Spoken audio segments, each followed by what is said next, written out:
We have yet another product. So that's sine squared beta times cosine squared beta. For this one, since the exponents of both the sine and the cosine are even, we cannot do the same methods that we used for your example 1.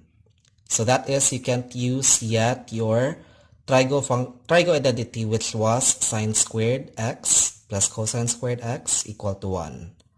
So let's try to solve this one. We take note that your exponents are both 2 for both trigonometric functions. So we can bring out the common exponent of 2 to give us this. So that's quantity sine beta, cosine beta, quantity squared d beta.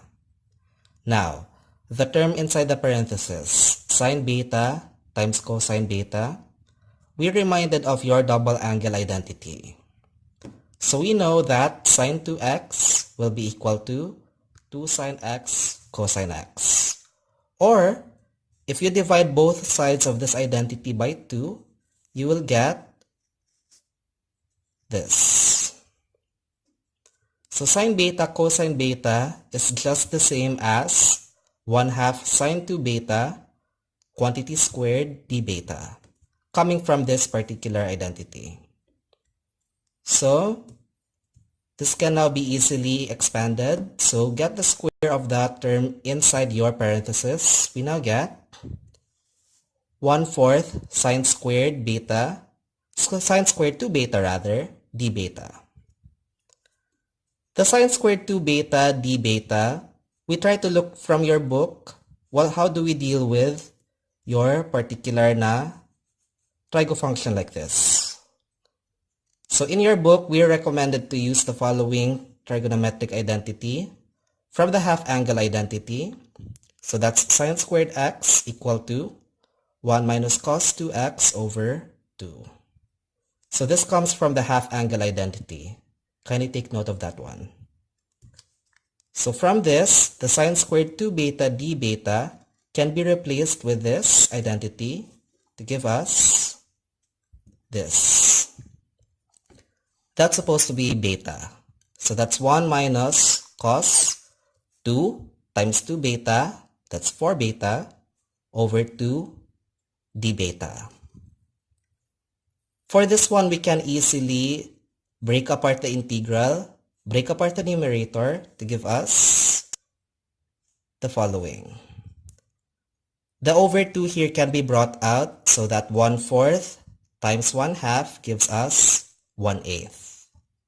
That is now 1/8 times the integral of 1 minus cos 4 beta d beta, and which we can already easily deal with.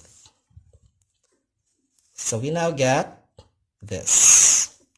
That's 1/8 beta minus the integral of cos 4 beta d beta. Now, the next steps aren't really necessary to do. We just really outline them so that it's easier for us to follow in case that we're still having difficulty with our integrals of trigonometric functions.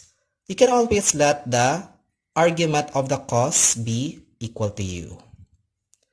Get the derivative of both sides. You have du equals to 4 d beta, or divide both sides of this particular expression by 4. You'll get d over 4 equals to d beta. With this and this, we can now employ our substitution to be able to solve the second integral here. So for this integral, we now get 1/8 beta minus cos u times du over 4, which can now be easily integrated since we have a formula for that. So from our formula for cos u du, we get our answer, which is 1/8 quantity beta minus 1/4 sine u plus c. Now, for your final answer, the u must be returned to its original definition, which is in terms of beta. So for our final answer, we now get